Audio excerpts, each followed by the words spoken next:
Hello, Felipe. Hello, how are you? I'm doing well. How are you? I'm fine. A little I'm doing well. a little tired. I'm a little tired. Okay, and were you working today? Why are you tired? I'm a little tired. Yes, I working today. I Okay, and were you working today? Why are you tired? I'm a little tired. Yes, I working today. Okay, and were you working today? Why are you tired? Yes, I'm working in the restaurant. Okay, and were you working today? Why are you tired? It seems like there's a little bit of an echo on your microphone. Okay, and were you working today? It seems like there's a little bit of an echo on your microphone. The microphone. I don't know. It seems I don't know what happened. The microphone. I can see and I listen, but I don't know. I don't know what happened. What happened? Okay. So which kind of restaurant do you work in? I don't know. I don't know what happened. Okay. I work in here in Colombia, and the restaurant is the. I don't know what happened. You repeat the words. Try that. I'm going to try this one more time. Okay, can you hear me better now? Yes. Okay, perfect. I had to close the other tab. So sorry, tell me again. So which type of restaurant do you work in? Yes, I working in a restaurant here in Colombia. Oh, I'm great. from Colombia. And where in Colombia? I'm the cashier. Okay, and which type of food is the restaurant? Okay, rice, steak, I don't know, normal food. So is it Colombian food? Okay, very cool. Is there anything else you'd like to do in your free time when you're not working in the restaurant?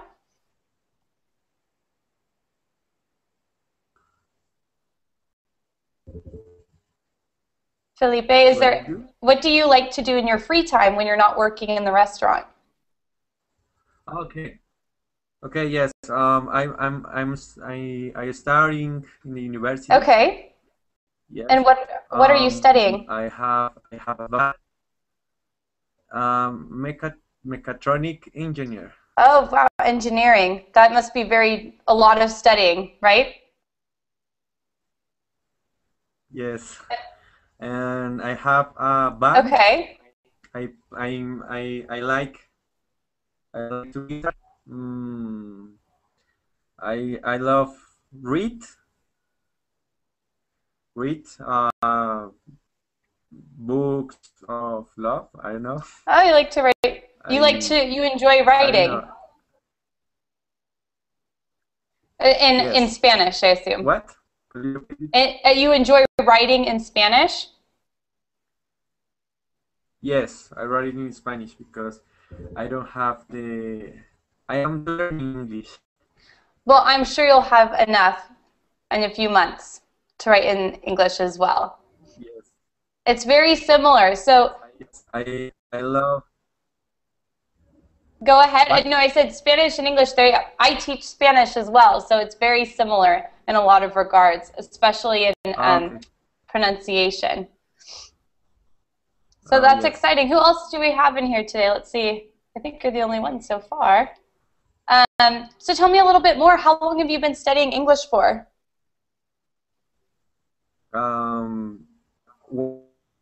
Why I'm studying English? How long have you been studying English for? So how many years have you been studying English? Okay. How many years? Yes? Yes. How many years have you been studying? 2 or 3. 2 or 3? And what do you feel like you need to work the most on in terms of vocabulary, speaking, writing? What do you think you would like to work the most on? I don't know. I believe that it's better when I talk to other persons, because I don't know. I practice. I read. I remember. I remember the words I practice when I am work, when I am studying, but it's so difficult because all people here in Colombia, if you don't speak English, good. Okay. All people here in Colombia talk bad because they say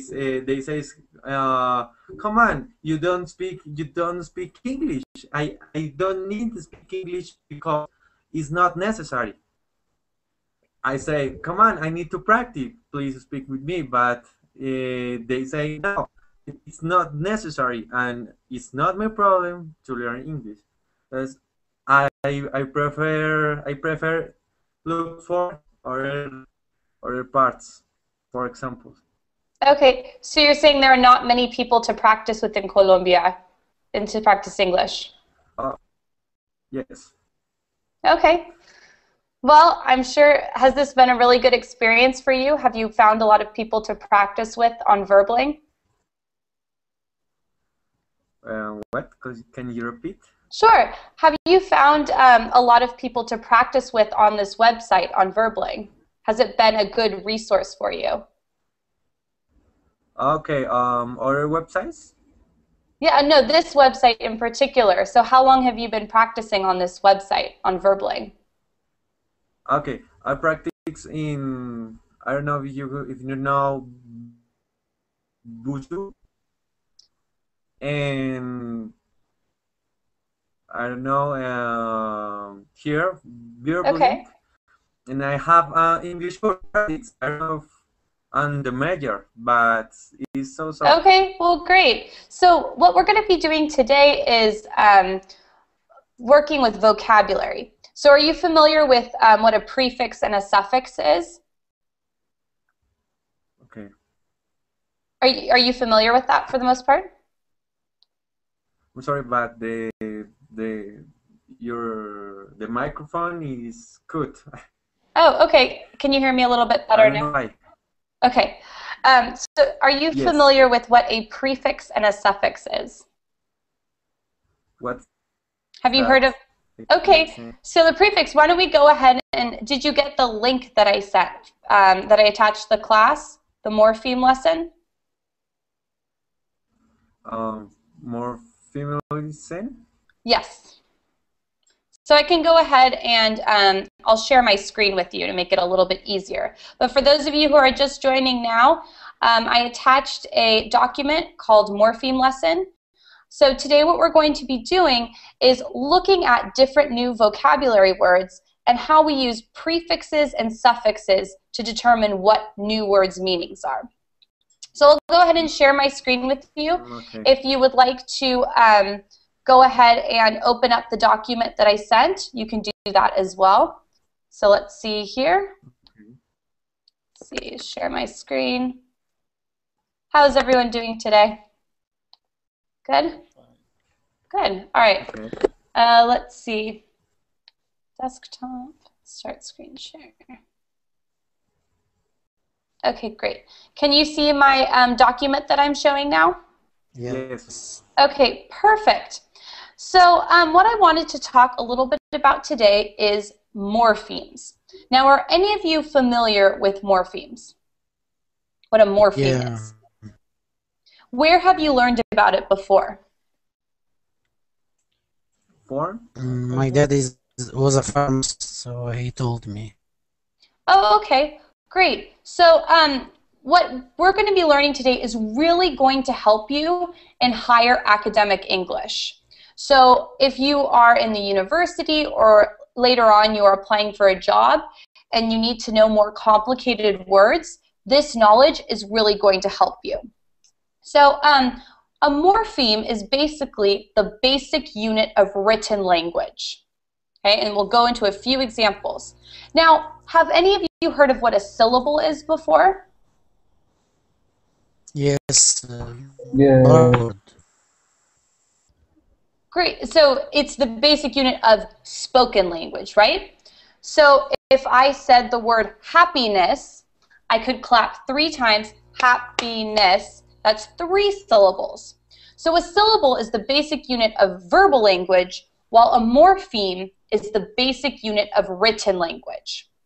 Okay? So what I want you to do is, I'll highlight this right here, is try to think of a morpheme as an affix. So an affix is either a prefix or a suffix, and the root. For example, let's look at the first word. So can someone tell me, what is the first word that we have here? Shoes. Shoes, right. And so see how shoes is 2 morphemes. It has the root shoe, and then we add the S at the end. Okay? Let's try another one. Number 2. Can I have someone read number 2 for me? Happiness. Happiness, right. And so happiness, you can see we have the happy, and then we add ness to make it 2 morphemes. Okay? Let's keep going. The next one. Someone read it again, please. Preview, right. Preview, perfect. So you can see preview is 2 morphemes. We have pre, which is the prefix, and then we add view to make it 2 morphemes. And then the last one, we have the word overexcited. So you can see that there are 3 morphemes. We have over, excite, and then we add ed. Okay, so why don't we try a few together? I'll keep editing this document while you tell me what to do. So gardener, how many morphemes do you think gardener has? 3. 3, and what do you think those 3 are? Guard. Yeah. Guard. Gardener. Gardener. Okay. Guard. Well, actually, inner. Guard is not, so G-A-R-D, they have to stand on their own. So garden is its own word, right? What is a garden? Oh, yes. Garden. Who can tell me what a garden is? Where you have flowers and you left the dog. Exactly, right. So it's that area outside of your house, right? But when we add that ER at the end, what is a gardener? How does the word change meaning? When we use er, it's because it's a person? Exactly, good. So gardener becomes then the person. See how by adding that ER, we change from the noun garden, which is that area outside of our house, into a person, a gardener, someone who gardens. Awesome, you guys are doing great. Okay, so let's go to the next one, unhealthy. Teacher. How many? Yes. Sorry, can you post the link, share the link with us, because it's so fuzzy. Oh, okay, sure. Yes, I actually posted the link on the Verbling site, so it should be under links It's shared not in this there. class. Okay, let me try it again. It's I will not post there. it. Okay, I'll post it in the chat box. How's that? Let's see. Okay. Go Sorry. ahead. Does everyone see the link in the? Yes. Perfect. All right, so it should work then. All right, so let's go try the next one. Unhealthy. How many morphemes do you think are in that? Unhealthy. So let's try. What's the prefix in unhealthy? Let's look at it together. We have perfect un, and then what? Health. Health. Okay, and then the last part is Why? hi. Awesome. Right. So if you look at health alone, it means something different. But when we add those prefixes, right, and suffix, it means something else. So what does unhealthy mean? What is the meaning of unhealthy? Not healthy. Harmful. Harmful, right. So someone who is not healthy, right, who does not take care of themselves. Okay, we'll go through the next few. Tranquility. Teacher, the E in the end means what? So Y is just the end, so it changes it from health, which is a noun, right, someone's health, and when we add Y, so I'll show you, healthy, it becomes an adjective. So as we continue, yeah, so I know it might be a little bit confusing right now, but as we continue, you'll see that there are certain endings that cannot stand alone, okay? That means they have to be attached to something in English. But if we attach them to words, they create new meanings. So again, tranquility. So has anyone heard of the word tranquil before? Silent. Silent. Well, how else would you describe tranquil? Silent. How else? Calm. Peaceful. Free Very- of tension. Peaceful, like he said, is a very good one. Perfect. Yeah. Calm, peaceful. Something that's very tranquil. Okay. But when we add that ity, it becomes a noun, right? Yes. So which part of speech is tranquil? So if we just had tranquil, what part of speech is that? Is it a noun, a verb, an adjective? Adjective. Adjective. Excellent. So then when we add that ity, it becomes a noun. Tranquility. Something that is tranquil. Okay? So as we keep going, it might be a little... Opposite of the first one. The other one. which one? It's the opposite situation of the number 2. Perfect. Yes, it's instead of something that's unhealthy, yeah, something that's a little bit more calm. Also, if you wanted to say the opposite of unhealthy, we'd probably have healthy, right? That would be our antonym, which means the opposite. Okay, let's try modernize. So what are the two morphemes in this? There are two. What do you... Modern, okay, and then what do we add? With I-Z-E. I-Z-E, good. So modern, what does modern mean? New. Up to date. Good. Current. Yeah. Perfect, so something that is new, right? Something that is modern, innovative, okay? So modern is what part of speech? Recent, no? Say that one more time. Recent. I don't know exactly recent or recent. Present. Present, Presently. something that presently, very good. There is adverb recently, but now Presently, yes, is no Recent. recent. R-E-C-E-N-T. Let me look on the thing. Oh, recently, yes. Recently also does exist, yes. Recently would be that, the adverb. So if we had modern, what part of speech is modern? Something that is modern. We're describing it. Adjective. No. if we're just, which part of speech describes a word? This table is modern. Adjective. Adjective. Adjective. Good. Adjective, right? Adjective. And then when we add that IZE, it makes it become an action. Okay, I am modernizing something. So which part of speech is an action? Verb. Verb, right. So that eyes, it makes it modernize, which is now a verb. Okay?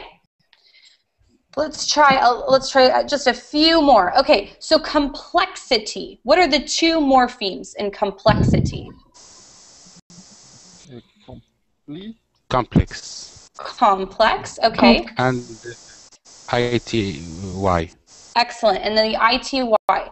So what part of speech is complex? Something that is complex. I am describing something that has many different parts. Not easy, difficult. Not Perfect. easy.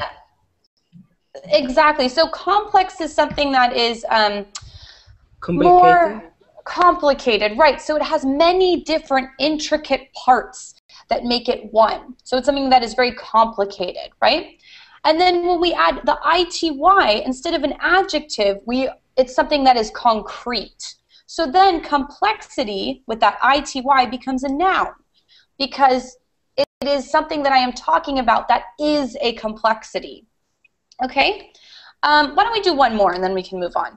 Okay, so the last one I'll give you is unpresentable. Okay, this one's a little bit more complicated because it has 3 morphemes. Unpresentable. What do you think? Okay. Unable. Present. Present, okay. And then? Table. Able. Right. So unpresentable, first of all, to present something is a verb, right? Yes. So this part is a verb.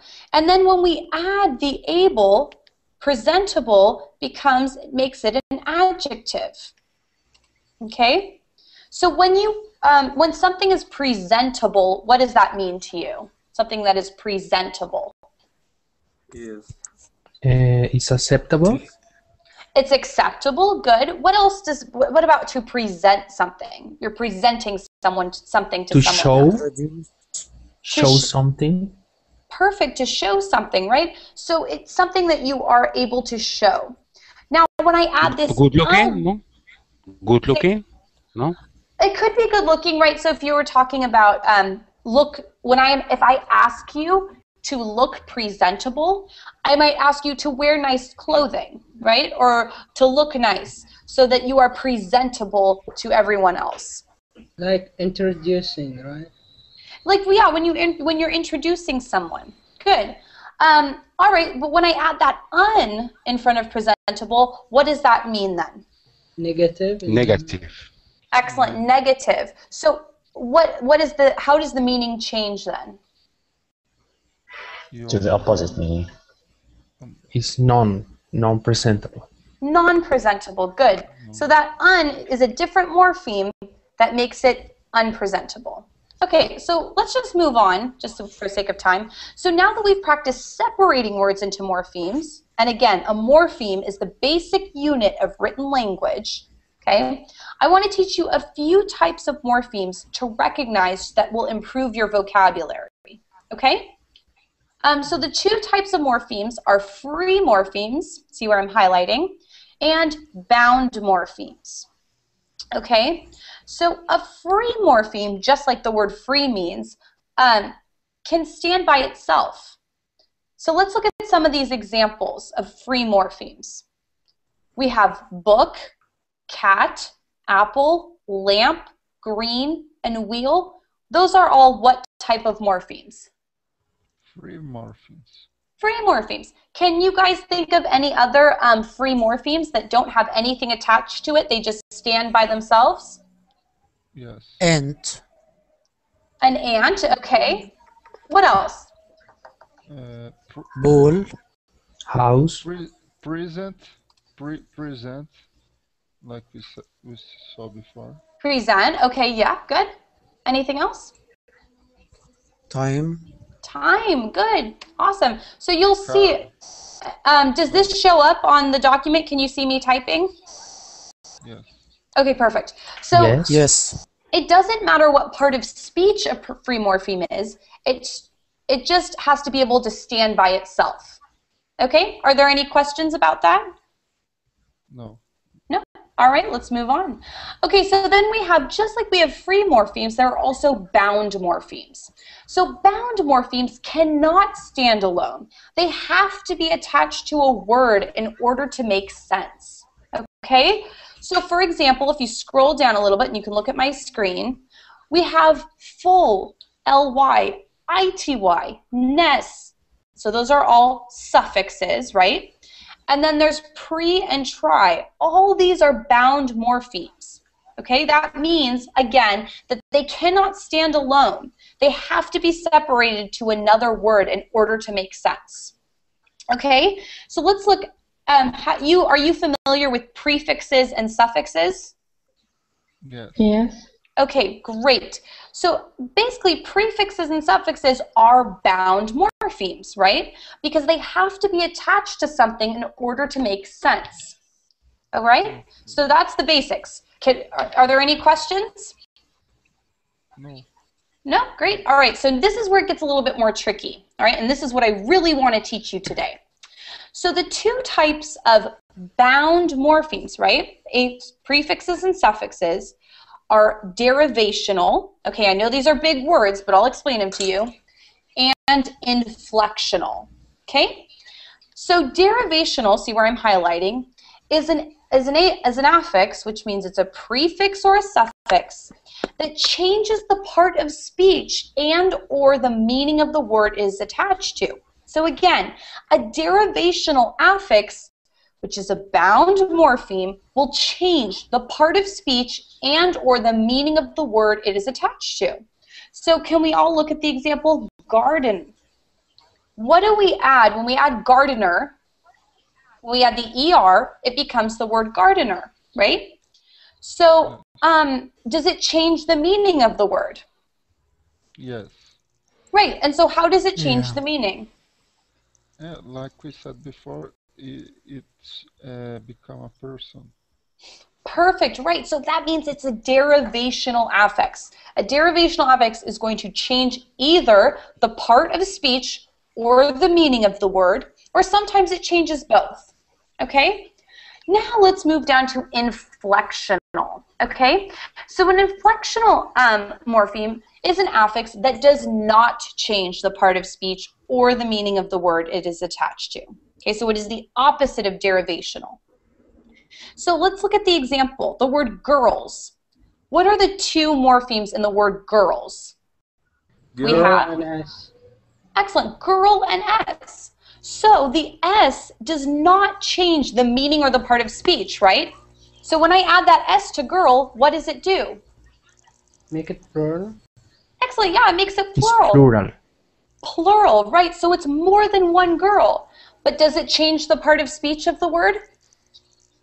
No. No. It's No. still a noun. Excellent, still a noun. And does it change the meaning necessarily? Yes, Is it yeah. No, Yeah. don't change. right? It doesn't. I mean, it's still a girl that we're talking about, but there's more than one. So it's not like the word gardener. We're not completely changing the meaning of the word. Okay. So one note that I want to tell you is that all prefixes, okay, so prefix comes at the beginning of the word, right, are derivational. And that means they always will change the speech and or the meaning of the word. Just like pre is a prefix, right? Or tri is a prefix. Can you think of any other prefixes? This, Dis. this, re, re. Re, good.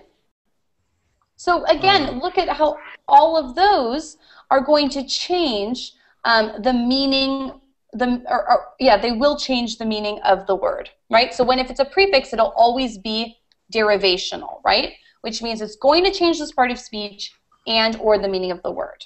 Good. All right, so let's just to recap, right, to go over. Inflectional are just suffixes, okay? And usually the most common inflectional suffixes are S, which makes it plural, and ED. Okay, those are the most common. They do not change the part of speech and meaning or the word.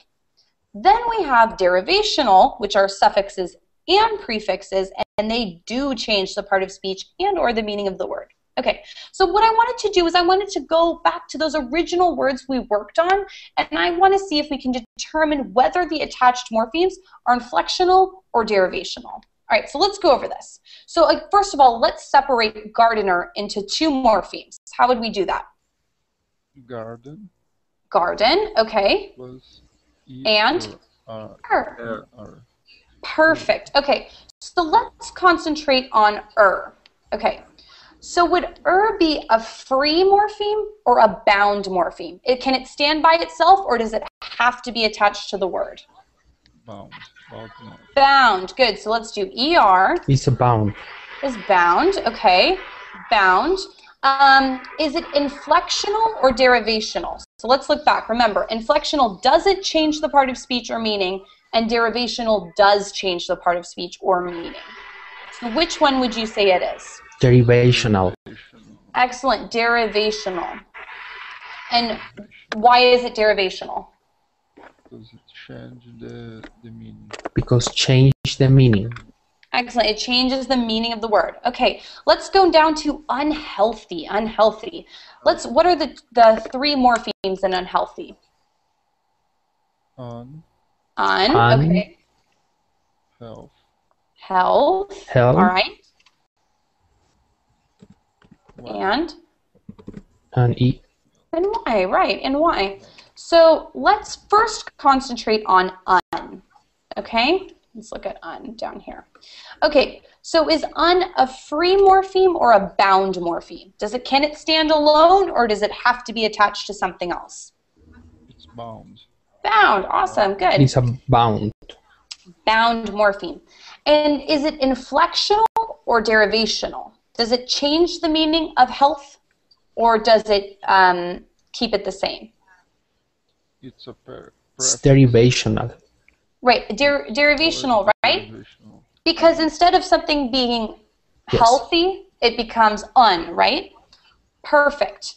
Let's look at y. Now this is a tricky one. Is that bound or free? It's a bound. Bound. Bound, good. Okay, and does it change the meaning of health? Does it change the part of speech? Derivational, good. Because we look at health is a noun, and then when we add that y, it becomes what part of speech? Healthy. An adjective.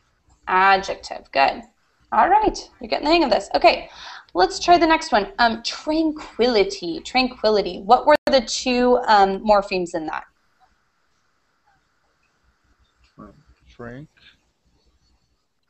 Actually, so it's actually tranquil, right? Which, again, we talked about means calm. And then what was the ending to that? E-T-Y. I-T-Y, right. And so let's focus on that I-T-Y. Okay, that I-T-Y. So the I-T-Y, is it bound or free? Bound. Bound, good. All right, you guys are great. And then does it change the part of speech of tranquil? So would it be derivational or inflectional? Derivational. Derivational, good. Because then tranquil is an adjective. Tranquility is what part of speech? Yes. Noun. A noun, good. Perfect. Oh, this is great. Okay, so let's try the next one. Modernize. Modernize. What were the two morphemes in modernize? Modern. Modern. And? Eyes. Eyes. Okay, and let's review again. What does modern mean? I think it was some people were a little unclear on the meaning. Isn't something new? Brand Brand good. new. Perfect. It's something new, something modern. And then when we add that eyes to it, what part of speech does it become? Verb. So actually, yeah, it becomes a verb when you modernize something. So let's see, eyes is a bound morpheme, right?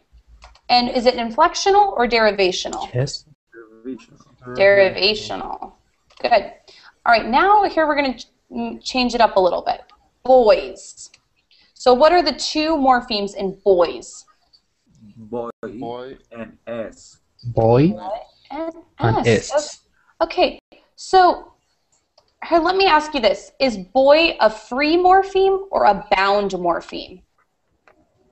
A free. Free, good. Okay, now what about S? Don't change the meal? It's a bound. Okay, so S is bound, but is it derivational or inflectional now? Bound. Flexional. Who said that? Inflectional. Perfect, inflectional. Yes. So again, Inflectional. it doesn't change the part of speech, right? And it doesn't really change the meaning. We're just saying there's more than one boy, right? So awesome, it is an inflectional. Okay, let's try complexity. Complexity, again, we talked about something that is complex that has many different parts. So what were the two morphemes in complexity? Complex. Complex. Complex. Okay. And IT. then IT. IT. Good. So complex is what part of speech? I'm explaining. This is very complex. The adjective. Adjective. Okay. And then when we add that ity, it becomes what part of speech? Complexity. Noun. Noun. Good. So in general, guys, anything that ends in ity, it's usually a noun in most circumstances. So we have complexity. Okay, it's a noun. So ity must be inflectional or derivational? Derivational. Derivational. Good. And bound. Okay, we only have a few more. This one, again, remember, has three morphemes. So what are the three morphemes in unpresentable? Unpresentable. Okay. Able. Good. Okay, so let's look at the word present. Let's look at the word un. So is un free or bound? Bound. Free. Un. Can we say the word un by itself? No. No, so it would have to be bound, right? Yes, bound. Yeah, bound, because it couldn't be by itself. Then let's see, present is free or bound? Free. Free, good. Free. And then we have able, which is? Free. It can be, it can be free. Can be free. Can be free and Yeah, this one's tricky because able is actually it's a suffix, right, in this circumstance. So it's funny that both able and able are spelled the same and mean the same thing, meaning they're homonyms. But in this circumstance, it's attached to something. So it's free, but it's still a suffix. Okay, so I'll put free, suffix. Awesome. Okay, so let's see. We have un, which is bound. Does it change the part of speech or the meaning? Yes, it's derivational. Excellent pronunciation. Yes, derivational. And present is free. Okay, and then able is free, but does present, when we add able, does it change the part of speech or meaning? Part of speech. Part of speech, right? Instead of to present, a verb, presentable is which part of speech? Verb. Adjective. Adjective. Good. Usually anything adding an able, it becomes an adjective. So thus, is it derivational or inflectional? It's derivational. Derivational. Oh, derivational. All right. Okay, so we just have a few more, and then I'll give you some more resources. Okay, so we have undeniable. This is a new one. Okay, so I'll give you a hint. There are three morphemes in this. Undeniable. Let's try to work it out together. Okay. Deny. Deny, and I'm going to put a parentheses y, because that's how we spell deny, right? And then the ending, the suffix, is? Able. Able. Good. Undeniable. So let's go through each one. We have un. Is that a free morpheme or a bound morpheme? Bound. Good. And does it change the part of speech or the meaning? Yes. It's derivation. Derivational. Good. Yes. What about deny? Deny. Is that free or bound? Free. Free. And what does deny? What does deny mean? What is the meaning of the word deny? Like Do not refuse accept. or Don't accept. Okay, don't accept something. All right. If I deny you the right to do something, reject. Good synonyms. Excellent synonyms. Yes, reject. So it's free. Okay, so let's go on to the next one. And the last one, here we are with our able again. So what you'll notice is when you come across words that have the same suffixes, you're able, even if you don't know, say you looked at the word undeniable and you didn't know the meaning of the word, if you were familiar with that suffix and you knew that it was derivational and would change the meaning to an adjective, you would be able to figure out that word easier than if you didn't. Okay, so able, again, look at, we just copy from the last one. Is it free? You have free, and it's a suffix, right? And what does it change? What part of speech does it change undeny to? to adjective. Adjective, right. So now you know, according to this, most times when you see a word that ends in able, you'll know that it becomes an adjective. Okay, two more, and these ones are a little bit more tricky. All right, and I haven't gone over this yet. So goes. What are the two morphemes in goes? Go and es. Good. Go and is. es. Okay. Yes. So, what part of speech is to go? Go. Verb. Verb. Okay. When we add, and it's free, awesome. And when we add that s or es, is it free or bound? Bound. It is bound. Bound, okay. But does it change the part of speech of the word? No. No. Yes. Does go? So Go. let's see. I go. Or she. You Yes, go. he or she. Mm-hmm. He goes. Okay. Okay. Yes, Doesn't I change. agree with you, but another person, another subject, no? Yes, it's another subject, but is it still a verb? Still a verb and still the same meaning, which is going. So. Exactly. So it's still a verb, right? It's still pretty much the same. It didn't change the action. So it is inflectional. Look at that. Oops. I don't want to, I'll capitalize that. Inflectional. Because even though it puts it to another person, right? I go, you go, he goes. We had that S. It's still inflectional because it doesn't really change the part of speech, and it doesn't change the action of to go. So in that case, it's inflectional. Let's try another one. I'm going to add another one in here, 9.5. Here we go. What about the word sleeps? Let's try that one. So what are the two morphemes in this word? Sleep and s. Sleep and s. Sleep and s. All right. So let's concentrate. First, sleep is what kind of morpheme? Free or bound? Free. Free. Free. Okay. Free. What about s? It's Bound. a suffix. Bound. So does it change the part of speech? Again, I sleep, you sleep, he or she sleeps. No, it doesn't really change the meaning, right? So would it be inflectional or derivational? Inflectional. Inflectional. Good. Inflectional. Good, because we had that S. Okay. Now let's try another one. Walked. What are the two morphemes in the word walked? Walk. Walk and ed. Walk and ed. Walk and ed. Okay. walking ED. And so let's look first. Walk. Is walk free or a bound morpheme? Free. Free. Okay, to walk, right? That's our infinitive. And then we have ed. Okay, so ed is obviously free or Bound. bound. Okay, Bound. and then does it change the part of speech? No, change the tense. No, I don't know if doesn't this. change.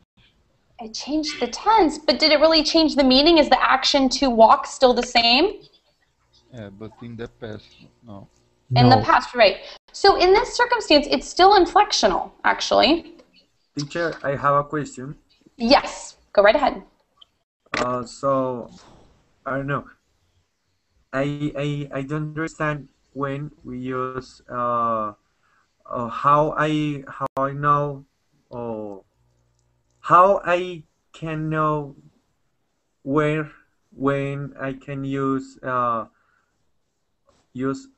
inflectional. I can understand.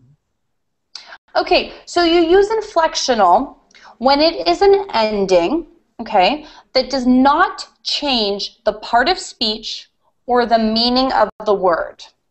Okay, so if I have, so look where I'm typing, if I have girls. Okay. Okay. Okay. Yes. If I add that S at the end, it doesn't change the meaning or the part of speech. So that's the difference. That's what I'm basically trying to teach you guys, is that inflectional doesn't change the part of speech or the meaning.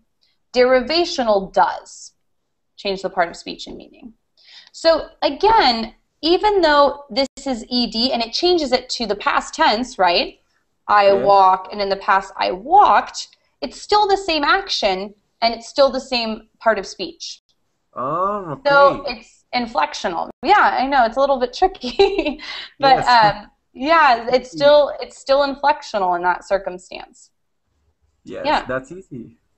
Yeah, and so what I wanted to do, so if you scroll down a little bit more, and this is especially helpful if you're taking the TOEFL, because, or most English exams, they have a large section on prefixes and suffixes. So it'll help you with new vocabulary. So if here I added a couple new resources for you. So there's Morpheme Vocabulary, which tells you all about what I've taught you. Then there's another exercise of identifying morphemes. And then the last one, if you go ahead and click on that, let's go to that last one. And you can look at my screen too. Edit copy. Okay. Let's see, edit paste. Can everyone see my screen? Yes. Yes? Okay, Yes. cool. And yeah, so it's basically just that last link that I sent you. So these are all information about suffixes, right? So we have inflectional, just like I told you, versus derivational. And so if you look at these boxes and you memorize or just kind of remember the meaning of each of these endings, when you see those endings on words that you're not familiar with, it will help you. So, for example, let's see. So see how the second box where it says derivational suffixes, any of those suffixes like ation, shun, er, cian, ess, ness, all, airy, meant, or y, they all make something into a noun.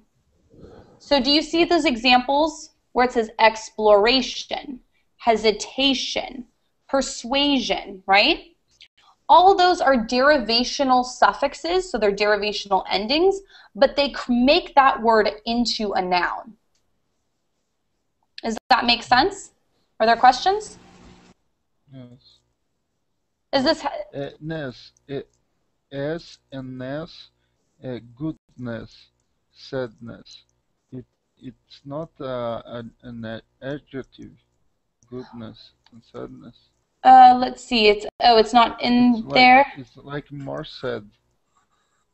Yeah, maybe not all of them are in here. This is just some of them. But goodness, sadness is a noun. Is that what your question was? Yes. Okay, so the original word sad is an adjective. Okay.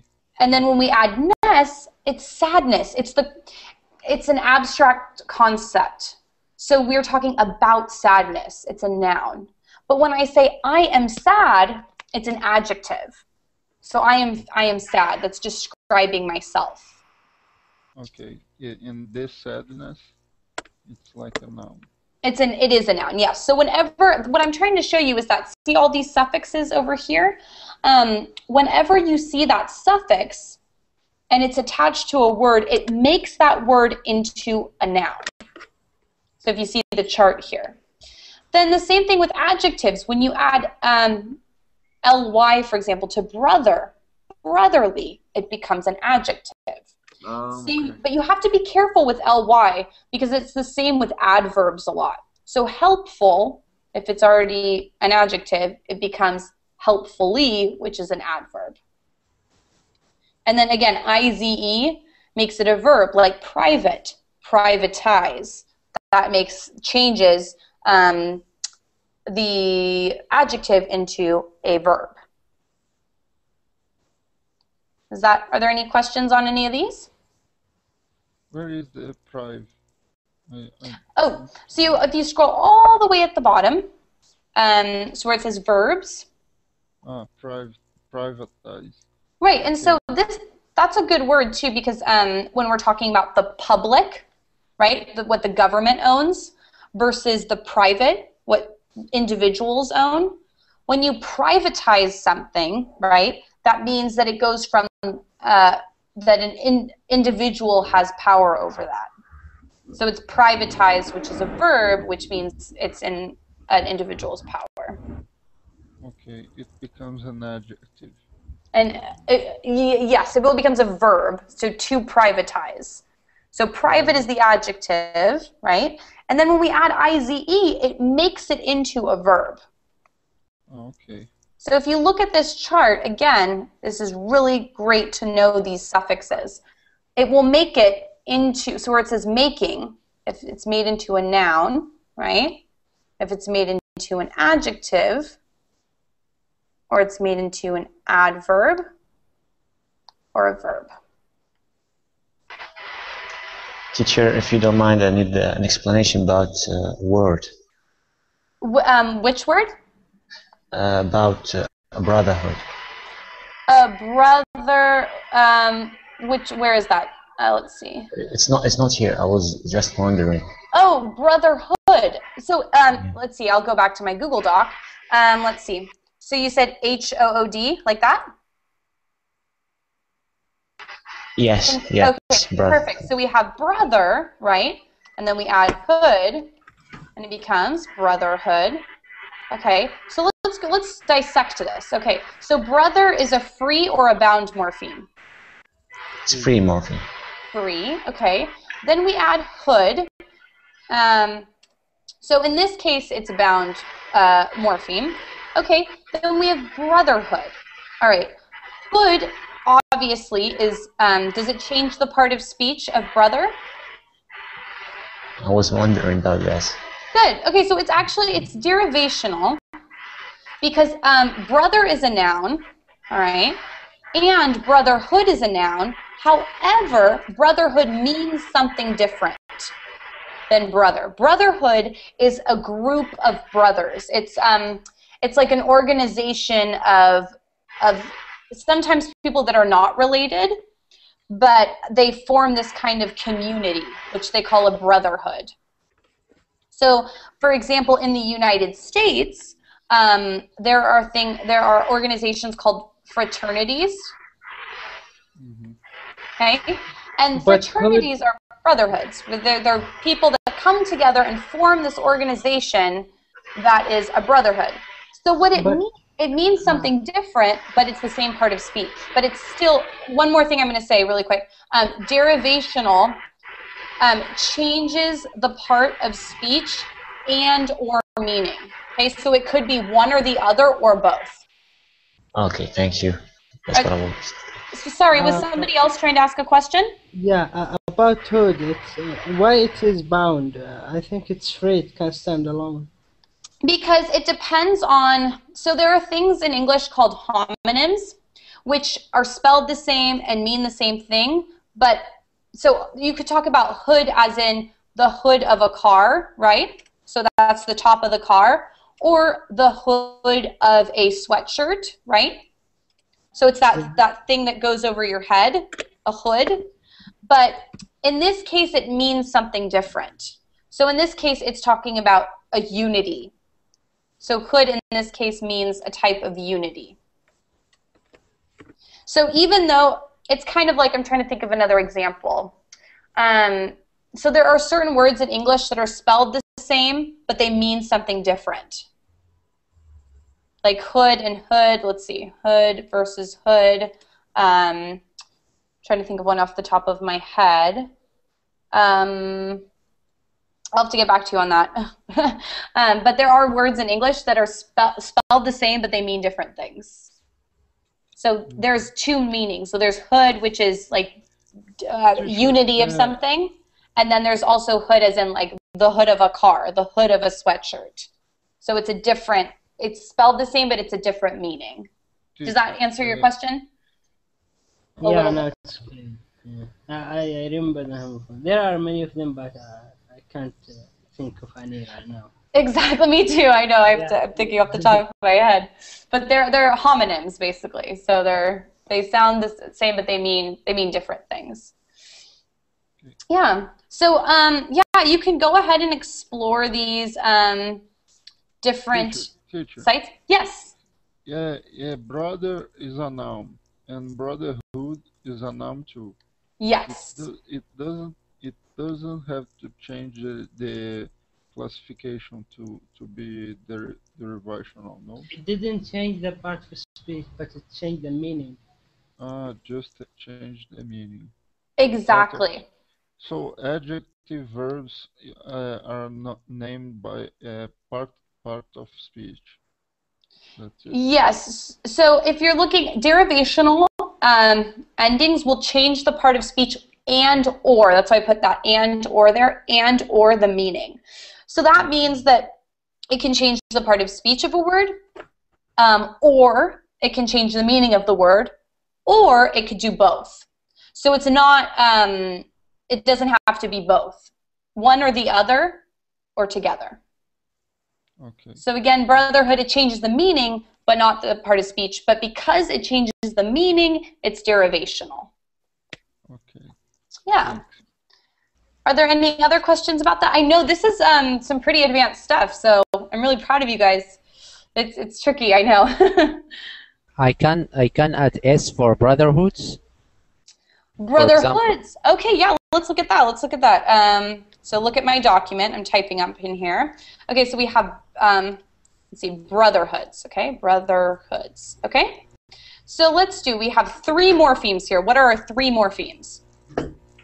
For brother, Hood, plus hood plus S. plus S. All right. So we have brother is obviously a free morpheme, right? Free. Then we have hood, which in this case is bound, right? Because there's another hood that is free, bound, okay? And is hood, we said again, right from up there, is derivational, okay? Then we add the S, okay. So how does the S change brotherhood? What is it, how does it change brotherhood? It doesn't change the meaning and even the part of speech. It's inflectional. Excellent, right. So we know it's bound and it's inflectional because it's just making it plural, essentially. Does that answer your question? Mm-hmm. Okay, perfect. Thank you. So you're welcome. So all of these other resources I've given you, so there's identifying morphemes, which I'm highlighting here, and that's if you want to practice on your own. It gives you the answers at the end to show you how many morphemes there are. And then again, I'll go back to this suffixes. So I cannot stress enough how this chart here is very, very helpful.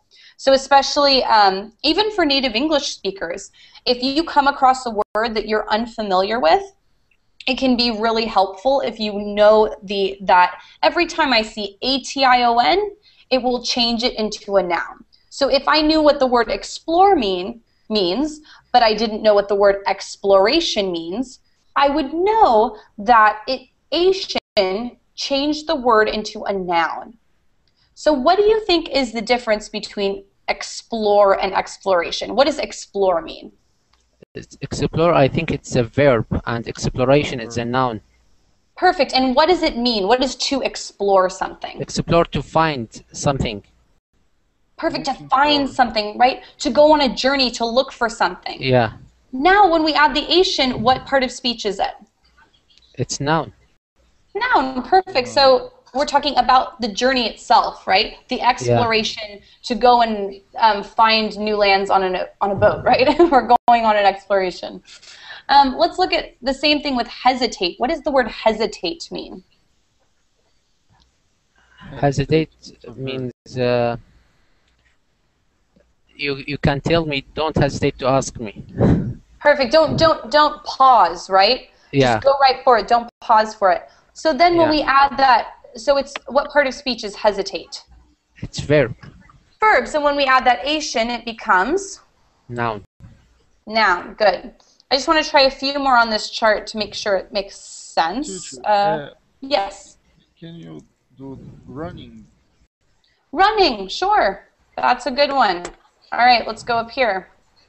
So I'm scrolling down. We have running. Running. Okay. So what are the two morphemes in running? How do we separate it? Run. Mm-hmm. And ning. Ing. Right. So I'm going to put that parentheses there because it's really the ing, right? Okay. Running. So first, let's do run. Is run free or bound? Free. Free. Okay. And then we have ing. Is that free or bound? Bound. Bound. Good. Okay. Now, does it change the part of speech? Yes. And what does it change? No, it's changed from verb. That's a tricky one. Yes, it's tricky because running, we can use it as a verb in the future, and we can use it as a noun. Okay. So it would really, very excellent point, it would depend on the context, right? Yeah, it depends on the sentence. Perfect. So if I would say, let's see. I will running tomorrow. I will be running tomorrow. Yeah. Okay, so I will be running tomorrow. Or let's try it in both scenarios. I am running to the lake. Okay. Mm-hmm. So I will be running tomorrow. What part of speech now in this sentence, I will be running tomorrow? It's a future tense. It's a future tense, but what part of speech is it? Is it the action? What means of action? So running. It's action, not feeling. Right, it's an action, right? So what Yeah. part of speech is an action? Verb. Verb. Good. Mm-hmm. So let's look at this. We have run is a verb, right? We can put it will be it will I don't know. So does it, first of the main thing is, does it change the part of speech? No, I mean, it's still a verb, right? It's a different tense, right? It's the present progressive tense. I am running right now. But it doesn't change the part of speech. It's still a verb. Does it change the meaning? Not really. I mean, it's still the same action of to run, right? So because of that, it's actually inflectional. It's actually inflectional because it doesn't really change. It's still, the action is the same, run. And it just changes the verb tense. Yes. I have a question about other word, which Yes. is player. Player. Good. No, Okay. not player. Player. Here, can you spell it on the chat? Player. Player, right. That's exactly what I thought you said. Okay, so if you look on the thing, player, which I'm typing out, what are the two morphemes there? What are the two morphemes? I wasn't talking about player, I'm talking about player. Or can you type it into the Google chat? Or the Verbling chat? Oh, yeah. Pleasure. Pleasure? Yeah. Pleasure. Okay, pleasure. So let me go back, sorry. Let me go back. So pleasure, pleasure, pleasure. Okay, so we have two, this is a little bit tricky. We have please, basically, right? What's that? E is silent. And we have plus your. Okay?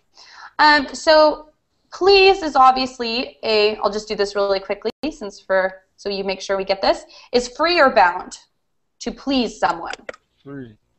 Free, right? And then we have URE is obviously free or bound? Bound. Bound. Bound.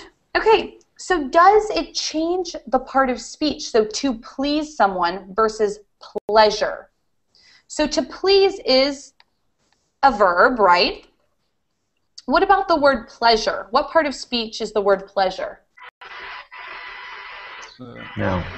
A noun, right? It's the actual pleasure. It's not a concrete detail. It's a noun, pleasure. So does it change, if it changes the part of speech and it changes the meaning, what is it, inflectional or derivational? Derivation. Derivational. Yeah, that's all it is. Did I answer your question? Yeah, I was just confused about please because it wasn't has the E, so I thought maybe it could be like two morpheme. Right, so sometimes it's silent. So we just assume that because we know the word pleasure, even though the E is not stated, it's still those two different morphemes. Yeah. So was this helpful in some of your prefixes and suffixes? Are any of you taking more advanced English classes? And I will be running tomorrow. Can be there will be a running tomorrow, so it will not be inflectional. It will be directional. Derivational. Derivational. If I am running tomorrow, No. the ing is inflectional because it doesn't change the part of speech or the meaning. It just changes the verb tense. The ing. There will be a running tomorrow. It's derivational. Oh yes, yes. If there is a running, like a political running, then in that case, yes, you are correct. It would, because it's a different meaning depending on the context. Okay. Right. Okay, great. So was this? Do we have any feedback? Have you learned about any of this in your English classes before? No, not really, and it was very helpful class. Oh, okay, wonderful. I know it's very advanced, so I think for some of you this would probably be helpful for taking more advanced English classes. Mm-hmm. Yeah, it was confusing, but now it makes sense. Now it makes sense? Okay, great. Yeah. So go ahead and check out those links that I've sent you for extra practice. Those are good resources. And if you have any questions, you can go ahead and message me on my Verbling page, and I can try and help you out. Thanks, teacher. Okay, thank you. All right. Have a nice evening. Yeah. You too. Bye.